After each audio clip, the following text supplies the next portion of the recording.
بسم اللہ الرحمن الرحیم۔ قربانی کی نیت سے جانور کو ذبح کرنے کے بعد اس کا گوشت ولیمے پر پکا کر مہمانوں کو کھلانا بالکل جائز ہے۔ اور اسی طرح اگر کسی نے قربانی کے بڑے جانور میں جیسے گائے، بھینس، اونٹ یا اونٹنی ہو گئی، اس میں اس نے قربانی کی نیت سے ایک حصہ مقرر کیا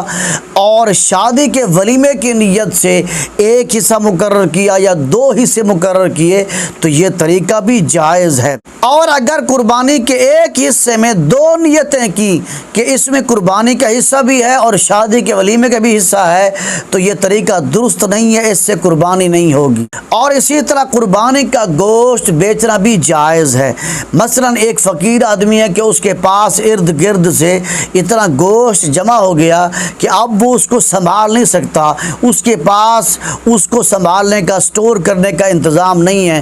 گرمیوں کا موسم ہے، اس کے پاس فریج یا فریزر وغیرہ نہیں ہے، وہ کسی ہوٹل پر جا کر بیچنا چاہے تو بیچ سکتا ہے، وہ کسی کسائی کے پاس بیچنا چاہے تو بیچ سکتا ہے، لیکن اپنی قربانی کا گوشت ہے اس کو نہیں بیچ سکتا۔ ہاں ایک صورت ہے، اگر اس نے اپنی قربانی کے گوشت کو بیچا تو اب یہ پیسے اپنے کام میں نہیں لگا سکتا بلکہ ان پیسوں کو صدقہ کرنا لازم ہے۔ اور اسی طرح قربانی کے جانور کی جیسے کھال ہو گئی یا سری پائے ہو گئے، اگر ان کو بیچ دیا